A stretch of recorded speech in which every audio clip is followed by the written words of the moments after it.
후배 대하는 게 어려워요. 나만 뒤처지고 있는 것 같아요. 회사를 오래 다니고 열심히 일했던 사람도 막상 리더가 되면 어떻게 조직을 이끌어야 할지, 성과는 어떻게 올려야 할지 고민이 많아집니다. 수천 년의 지혜가 담긴 인문학은 그들에게 어떤 조언을 해줄까요? 1. 50대 박상무의 고민. 세상의 변화가 너무 빨라서 따라잡기가 힘듭니다. 머리도 예전 같지 않고 이 나이에 굳이 뭘 배워야 하나 하는 생각이 들어요. 송나라의 사상가인 장자는 박상무처럼 우물 안에만 갇혀있는 사람들에게 세상을 다르게 바라볼 필요가 있다고 조언합니다. 그러면서 한 가지 이야기를 들려줍니다.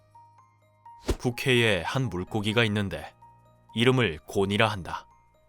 이것이 변해 새가 되는데 그 이름이 붕이다. 붕의 크기는 몇 천리인지 알 수 없다. 대붕은 폭풍을 타고 9만리 상공에 올라 6달이 되어야 쉰다. 거센 바람을 뚫고 높이 오른 대붕은 넓은 시야로 세상 전체를 조망합니다. 그런데 이 이야기를 들은 매미와 뱁새는 대붕을 비웃습니다. 먹이를 구하려면 눈앞에 보이는 나무까지만 올라가면 되는데 대붕의 행동은 부질없는 짓으로 보이기 때문입니다. 매미와 뱁새가 대붕을 비웃으며 말했다. 대붕은 무엇 때문에 그렇게 높이 오르고 멀리 날아가려 하는가? 매미나 뱁새처럼 대붕의 행동을 비웃는 사람들에게 장자는 이렇게 말합니다. 작은 지혜는 큰 지혜에 미치지 못하고 어린아이는 어른의 지혜에 미치지 못한다. 매미는 여름만 알지 다른 계절을 알지 못합니다. 뱁새는 관점을 바꾸지 않는 한 죽었다 깨어나도 대붕의 세계를 알 수 없습니다. 주어진 현실에 만족하며 살아간다면 눈앞에 보이는 세상이 전부가 됩니다. 하지만 고정된 관념을 뒤집고 대붕처럼 날아오른다면 더 큰 세계를 발견할 수 있습니다. 2. 40대 김 차장의 고민. 전 리더로서 능력이 한참 부족한 것 같아요. 제가 무슨 역할을 해야 할지 잘 모르겠어요. 리더가 되면 내 능력이 부족한 건 아닌지 의심하며 자괴감에 빠지는 순간이 찾아옵니다. 그럴 때 큰 교훈을 주는 인물이 있습니다. 바로 인류 역사상 최대의 제국을 세운 몽골의 황제 칭기즈칸입니다. 그는 나폴레옹과 히틀러보다 넓은 땅을 평정했습니다. 놀랍게도 칭기즈칸은 글을 읽거나 쓰지 못했습니다. 하지만 스스로 부족한 것을 알았던 그는 다른 사람의 좋은 점을 적극적으로 받아들였습니다. 몽골의 푸른 전사들은 전투에서 상대의 씨를 말려버리는 것으로 유명했습니다. 하지만 기술자들은 꼭 살려주었다고 합니다. 칭기즈칸은 기술자들에게서 전투에 필요한 모든 기술을 배우고 익혔습니다. 덕분에 수많은 전투에서 승리할 수 있었습니다. 칭기즈칸은 배움을 통해 단점을 극복할 줄도 알았지만 자신의 장점을 살릴 줄도 알았습니다. 몽골군은 어릴 때부터 말타기에 익숙했습니다. 칭기즈칸은 뛰어난 기마술을 이용해 전쟁에서 속도로 승리했습니다.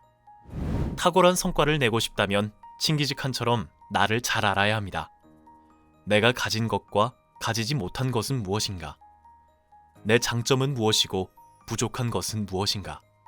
장점을 최대한 효과적으로 발휘하고 부족한 것은 어떻게든 배워 자기 것으로 만든다면 유능한 리더가 될 수 있습니다. 3. 30대 최 팀장의 고민. 비교적 젊은 나이에 관리자가 되었습니다. 그래서인지 팀원들을 대하는 게 어렵습니다. 어떻게 하면 좋은 상사가 될 수 있을까요? 옛날에도 이런 고민을 하는 사람이 많았던 걸까요? 2500여 년 전 이미 공자는 군자가 갖춰야 할 5가지 덕목에 대해 논했습니다. 그중 가장 첫 번째 덕목은 인입니다. 인은 모든 덕목을 포함하는 것으로 사람 사이의 관계에서 사랑과 어질림을 뜻합니다. 문 밖에 나가 길 가는 사람을 보면 귀한 손님을 뵙는 것처럼 하고, 백성을 부릴 때는 큰 제사를 받들듯 하라. 자기가 하고 싶지 않은 것을 남에게 시키지 말아야 한다. 누구를 보든 귀한 손님처럼 대하는 것, 누구든 차별 없이 대하는 것이 인입니다. 인을 실천하는 군자는 어르신들을 편안하게 해드립니다. 친구들에게는 말과 행동에서 진심을 다하고 서로 믿음을 주고받습니다.